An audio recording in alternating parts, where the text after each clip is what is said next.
వారు అంఫిఫొలి అపోల్లోనియ పట్టణముల మీదుగా వెళ్ళి తెస్సలోనికకు వచ్చిరి. అక్కడ యూదుల సమాజ మందిరం ఒకటి ఉండెను గనుక పౌలు తన వాడుక చొప్పున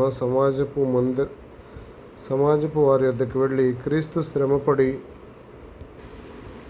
మృతుల్లో నుండి లేచుట ఆవశ్యకమనియు, నేను మీకు ప్రచురము చేయు యేసే క్రీస్తయి ఉన్నాడనియు లేఖనములో నుండి దృష్టాంతములు నెత్తి విప్పి చెప్పుచు వారితో 3 విశ్రాంతి దినములు తర్కించుచుండెను. వారిలో కొందరు భక్తిపరులకు గ్రీసు దేశస్థులలో చాలామందియు ఘనతగల స్త్రీలలో అనేకులను ఒప్పుకొని పౌలుతో శీలతోనూ కలుసుకొనిరి. అయితే యూదులు మత్సరపడి పని పాటలు లేక తిరుగు కొందరు దుష్టులను వెంటబెట్టుకొని గుంపు కూర్చి పట్టణమెల్లా అల్లరి చేయుచు యాసోను ఇంటి మీద పడి వారిని జనుల సభ ఎద్దటికి తీసుకొని వచ్చుటకు యత్నము చేసిరి. అయితే వారు కనబడినందున యాసోనును కొందరు సహోదరులు ఆ పట్టణపు అధికారుల యొద్దకు ఈడ్చుకొని పోయి భూలోకమును తలక్రిందులు చేసి, వీరు ఇక్కడికి కూడా వచ్చి ఉన్నారు, యాసోను వీరిని చేర్చుకుని ఉన్నాడు, వీరందరూ యేసును వేరొక రాజున్నాడని చెప్పి కైసరయ చట్టములకు విరోధముగా నడుచుకున్నవారు అని కేకలు వేసిరి. ఈ మాటలు వినుచున్న జనసమూహమును పట్టణపు అధికారులను కలవరపరిచిరి.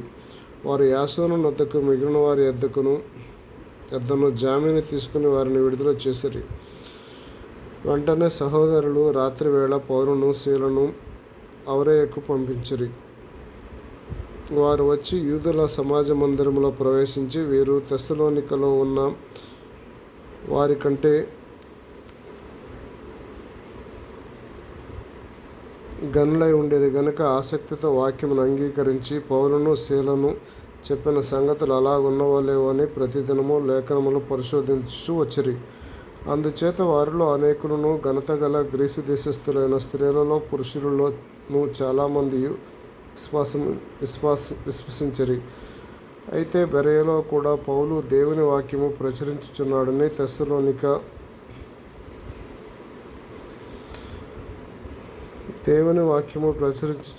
తెస్సలోనికలో ఉండు యూదులు తెలుసుకుని అక్కడికి వచ్చి జనసమూహములను రేపి కలవరపరిచిరి.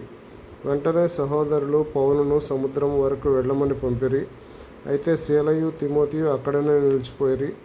పౌలును సాగనంప వెళ్ళిన వారు అతన్ని ఏథెన్సు పట్టణమునకు వరకు తోడుకొని వచ్చి, శీలయు తిమోతియు సాధ్యమైనంత శీఘ్రముగా అతని యొద్దకు రావాలనని ఆజ్ఞ పొంది బయలుదేరి పోయిరి. పౌలు ఏథెన్సులో వారి కొరకు కనిపెట్టుకొని ఉండగా ఆ పట్టణము విగ్రహములతో నిండి ఉండుట చూచినందున అతని ఆత్మ పరితాపము పట్టలేకపోయెను. కాబట్టి సమాజ మందిరములో యూదులతోనూ భక్తిపరులైన వారితోనూ ప్రతిదినమున సంత వీధులలో తన్ను కలుసుకొని వారితోనూ తర్కించుచూ వచ్చెను. ఎపికురియలోనూ స్తోయికులలోనూ ఉన్న కొందరు జ్ఞానులు అతనితో వాదించిరి. కొందరు ఈ వదరబోతు చెప్పినది ఏమిటని చెప్పుకొనిరి. అతడు యేసును గూర్చి పునరుత్థానము గూర్చి ప్రకటించిన గనుక మరికొందరు వీడు అన్యదేవతలను ప్రచురించుచున్నాడని చెప్పుకొనిరి. అంతటా వారు అతడిని వెంటబెట్టుకుని ఆరేయోపగు అను సభ యొద్దకు తీసుకొని పోయి, నీవు చేయుచున్న ఈ నూతన బోధ ఎట్టుతో మేము తెలుసుకొని వచ్చిన కొన్ని కొత్త సంగతులు మా చెవులకు వినిపించుచున్నావు గనుక వీటి భావమేమో మేము తెలుసుకొనగోరుచున్నామని చెప్పిరి. ఏథెన్సు వారందరూ అక్కడ నివసించు పరదేశులను ఏదో ఒక క్రొత్త సంగతి చెప్పుట యందు వినుట యందు మాత్రమే తమ కాలము గడుపుచుండువారు. పౌలు అరేయోపగు మధ్య నిలిచి చెప్పినదేమనగా, ఏథెన్సు వారులారా, మీరు సమస్త విషయంలో అతి దేవతాభక్తి గలవారై ఉన్నట్టు నాకు కనపడుచున్నది. నేను సంచరించుచు మీ దేవతా ప్రతిమలను చూచుండగా ఒక బలిపీఠము నాకు కనపడెను. దాని మీద తెలియబడని దేవునికి అని వ్రాయబడి ఉన్నది. కాబట్టి మీరు తెలియక దేని యందు భయభక్తులు కలిగి ఉన్నారో దానినే నేను మీకు ప్రచురపరచుచున్నాను. జగత్తు అందలి సమస్తము నిర్మించిన దేవుడు తానే ఆకాశమునకు భూమికి ప్రభు అయినందున హస్తకృతములైన ఆలయములో నివసింపుడు. ఆయన అందరికీ జీవమును ఊపిరిని సమస్తమును దయచేవాడు గనుక తనకు ఏదైనా కొదువై ఉన్నట్టు మనుషుల చేతులలో సేవింపబడేవాడు కాడు. మరియు యావద్భూమి మీద కాపురముండుటకు ఆయన ఒకరి నుండి ప్రతి జాతి మనుష్యులను సృష్టించి వారు ఒకవేళ దేవునిని తడువులాడి కనుగొందురేమో అని తన వెతుకు నిమిత్తము నిర్ణయ కాలము వారి నివాస స్థలం యొక్క పొలిమేరలో ఏర్పరచును. ఆయన మనలో ఎవనికి దూరముగా ఉండవాడు కాడు.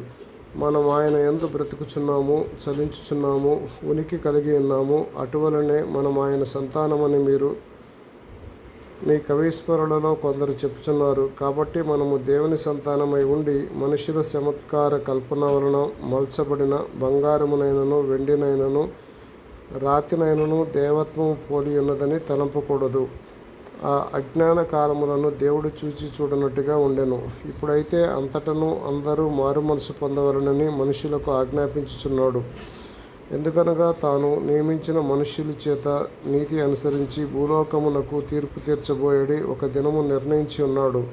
మృతుల్లో నుండి ఆయనను లేపినందున దీనిని నమ్ముటకు అందరికీ ఆధారము కలుగజేసి ఉన్నాడు. మృతుల పునరుత్థానము గూర్చి వారు వినునప్పుడు కొందరు అపహాస్యం చేసిరి, మరికొందరు దీని గూర్చి నీవు చెప్పునది ఇంకొకసారి విందుమని చెప్పిరి. అలాగుండగా పౌలు వారి మధ్య నుండి వెళ్ళిపోయాను. అయితే కొందరు మనుషులు అతన్ని హత్తుకొని విశ్వసించిరి. వారిలో అరేయోపయోగీతుడైన దియోసియును, దమరి అను ఒక స్త్రీయు, వీరితో కూడా మరికొందరు ఉండిరి.